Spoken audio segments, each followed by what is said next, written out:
Okay, sir. Let's listen to something else, shall we? Rather, let's not. Let's talk instead. Are we actually going to be recording? I'm just going to switch up the microphone situation here, folks. Hang on a second, please.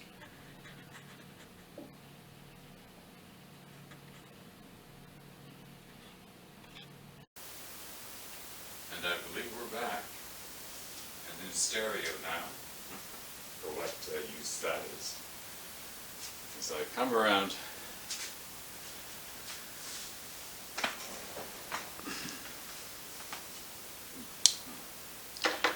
I've had a busy day, but this is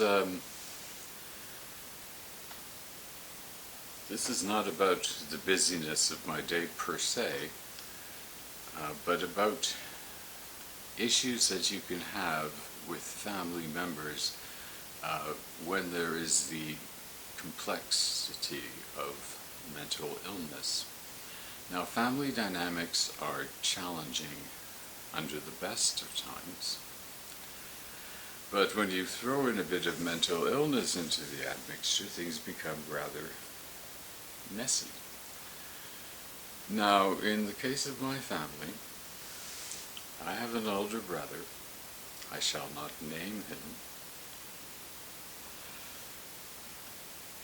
And he's always been in charge, but he's not exactly an alpha male. He does his best, but he just has not got what it takes. Now, he's done very well. He's a prodigious writer. His volume of written work is extraordinarily large. Certainly tenfold mine, probably twice as much as my mother's written work, but I'd say my mother's written work is by and large valuable to posterity, while my brother's stuff is kind of debatable whether it's valuable now. But that's my brother's problem. I don't care. My problem is that I have to deal with my brother. And I try to avoid dealing with him because he's... I'm not going to say anymore. I think you get the idea. There are people who have control over situations that impact you.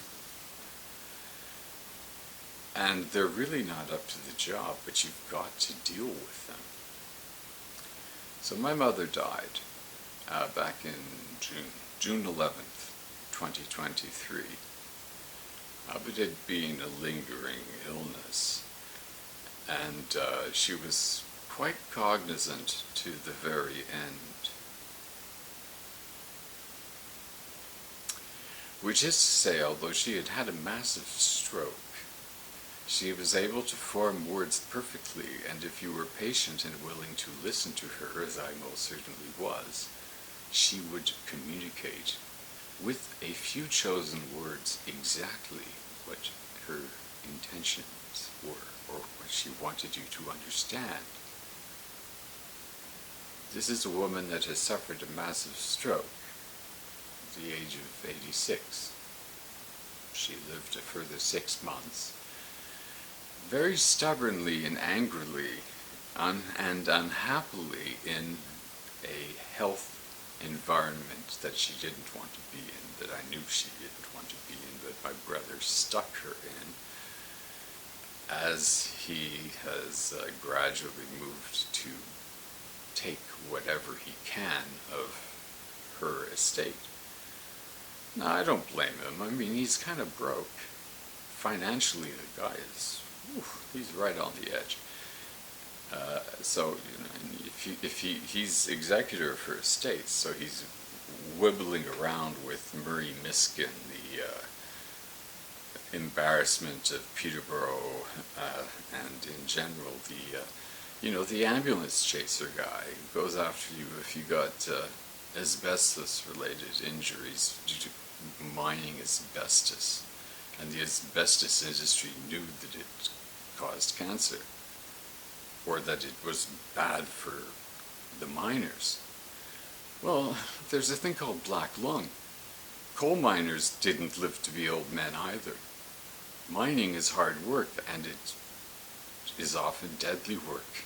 It's the kind of work that men do when they can do no other work. Nevertheless, you will have ambulance chasers, such as Miskin and Associates, out there looking for business opportunities where they really don't have to do a lot of work, because essentially the whole thing is in place, and all you got to do is collect, and Miskin Law will handle the paperwork and take a bit of the cut. That's what I call lazy ambulance chasing. And a lot of legal affairs are conducted on the basis of lazy ambulance chasing.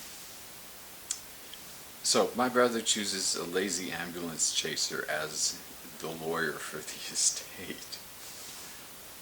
And of course I'm presenting impediment and impediment and impediment, and sticking to my mother's intentions quite specifically. And although they are not explicit in her will, I dare say before you here now, and I swear to God, not joking, that in our final conversations that my mother and I had when she was in her hospital bed, she told me, take the records, take my files. I want you to keep that for me. Well, back in October, my downstairs studio, what I call Studio D, was ready. It just been cleaned up and renovated, and so I was ready to reassemble the studio, and I thought for a moment, well, maybe I won't do a studio. Maybe I'll do a kind of homage to the lifestyle that I had growing up, which, you know, is 0.1%, if you understand. And I have all of this furniture from my mother's condominium, and I mean, the paintings are worth tens of thousands of dollars. They're gorgeous. And I do want them, but not for the value. I want them because I like the paintings. And there's other furniture. I mean, that's mostly crap. I don't care. But there's certain, you know, things that I want. But I'll take the whole thing. The unit downstairs can easily accommodate every bit of furniture from her condo. Now, her condo was 2,200 square feet. Now, that space downstairs is 1,300 square feet, and the space that I'm in now is 500 square feet. But the truth in advertising is a lot of this stuff is going to go straight to Goodwill. Beautiful furniture, you know, nice pieces, but not interested. I knew that I could get everything, and the most important thing I wanted was the files. My mother's intellectual life. There's a big fight going on over that, because I know what my brother's going to do. He's going to sit on it for 7 years and then burn it. Why? Who knows? All I can say is, when he wrote the obituary notice about my mother, and this is a unique thing, if you do the research for yourself, figure out who I am, and I mean, it's there. How hard can it be to read my mother's obituary notice? And it was written by my brother. But it's mostly about him, because he just can't seem to focus on anything but his own personal idiom. He's a banana boat. I mean, he's not alpha. I mean, he's not beta. He's not delta. He's not gamma. So I figure, okay, we've got delta males. Well, I think D, whatever that is, we should have a certain class of male. Doofus. So I've long had that as a nickname for my brother. I just call him Doofus. And I am working on something called the Doofus Chronicles, which will be an amusing movie when I make it. But that's really cruel. For someone like me to poke fun at such a hapless character, but it may come down to it. He's been so difficult, and I know what he's doing. He's grabbing my mother's estate. I mean, for me, I just don't know. I mean, I want what's fair to my siblings. My own interest in the estate was established a long time ago between my mother and myself. The one thing I didn't need was a large bunch of taxable cash coming my way. So I made my own arrangements, thank you very much. I've got plenty of problems dealing with cash flow issues as it is. And that's mostly figuring out how to spend income as it comes in from a large portfolio that I began as a young man.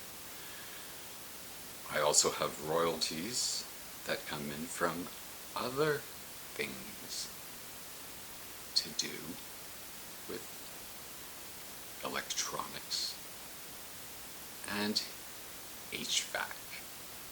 Heating, ventilation, and air conditioning. I'm considered, or I was considered in my younger days, mind you, in my late 20s and early 30s, I was called the tuner specialist. And I used to service audio equipment, only the really expensive stuff, the Macintosh, the Marantz, the really expensive tuners and so on and so forth. And I was doing this alongside building bespoke audio equipment and largely building preamplifier circuits for phonograph playback gramophones and for microphones, heavily in demand. Basically keeping up with demands to the best of my abilities, but I wasn't not able to do so. So eventually I switched over to using printed circuit boards that basically came with a bag of parts, and switched over to selling my preamplifiers as kits. Couldn't do it anymore. By, I'd say, the late 90s, I was out altogether. But this is early 90s, late 80s, and I'm the tuner guy. But I was also the HVAC guy because I worked in that industry. In addition, while I was attending university and obtaining my degrees, I worked for a company that was a family business, in a sense. I won't go into specific details, but this business acquired a company that was the inventor of the absolute filter. This is during the war years. That company was called Cambridge. And it was named Cambridge, not because it was located there. It was located in Syracuse, New York. It was named Cambridge because that's where the research was done into absolute filters. But the reality is, the absolute filter already existed and was being manufactured by another company called Farr Company, which was the company that I worked for, the company that acquired Cambridge. And Farr Company had been making the equivalent of an absolute filter for years. It was known as air filters for your trucks and cars, right? They didn't make car air filters, they made things for trucks, big filters. different types of filters. I could tell you all about them, but you know when you see the trucks, the 18-wheelers, and they got those big aluminum things going up the side, those are their air filtration units. And, well, there are a variety of types, but all they basically do is they take air and they make it very clean. And these type of filters have been made since the 30s. But the matter was, okay, these filters are really good. They're about 95% efficient, which is excellent. And this is 1930s, mind you. They could have done better, but they didn't need to for automotive purposes. But the people at Cambridge that were working on something that was called the absolute filter, and the absolute filter was what we have in clean rooms. Talk about that another time, tell you my involvement in that area. Why I was involved? Well, I was working for the company at the time. This was in the early 90s, and my contribution, I'd say anything with the word CAM in it after 1991 had something to do with me. That's because I was naming the absolute filters. And the most important contribution that I made to the world of absolute filters was turbulent and laminar flow. And it just so happens that I was an expert on the subject. And it was not simply to do with, say, water dynamics, but air dynamics. As in, I had discussed the matter quite thoroughly with an acoustical engineer named John Manic, the subject of turbulent versus laminar flow. Not in the context of absolute filters, but the connection and relevance became immediate and apparent the minute I began examining the problem of dealing with laminar flow and absolute filters, which is to say, absolute filters don't like laminar flow. Enough said. Back to doofus, and I'm going to wrap this up. There's only one way to deal with a doofus who has some measure of control over your life, and that is to hire a lawyer. And hire the best lawyer. I mean, it's worth it. Hire a really good lawyer, and the other lawyer, the ambulance chaser guy, is going to say, he hired whoever this guy is. And I guess we're playing a different ball game now. So, doofus, it's not like you haven't been given every opportunity, every concession possible to make this easier for you. But there comes a point in time when enough is enough. And doofus, buddy, we reached that point so many years ago, and have had so many close calls. You know what I'm talking about. No, you don't. I'm not talking about anything physical or violence or, knocking him off or taking care of him. Because, I don't deal with problems in that way. There are much more effective ways of dealing with problems than, rubbing someone out. But enough said. I mean, let's get off the subject of taking care of people. Well, take care of him, boss. Yes, concrete galoshes you're going to be wearing, lad. Cheers. I'm going to listen to some music, and it's 2:45, so I do have a lot of work that I have to do, but it's physical labor, and I do it at 3 in the morning because that's the only chance I have. During office hours, I have to be here answering the phone,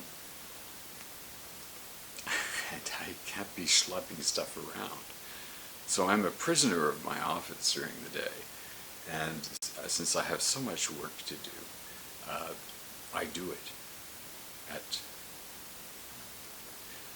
generally I try to wait until, say, 7 o'clock. But I'll do really quiet stuff, like move really quietly, just slowly, not waking anyone up. I'm the kind of ghost in the building, so to speak. It's just the person who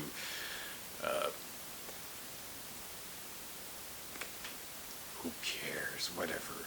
It's what I'm about to do is physical labor and continue to work at getting my studio ready, because I want it to be ready as a working studio, say by February the 1st. And there's a lot of wiring to be hooked up, a lot of wiring, and if you set up a studio, you know what I'm talking about, and of course, I do all of this work myself. So I'm going to be buying a fair bit of Belgian cable in the next few days. Bye for real this time.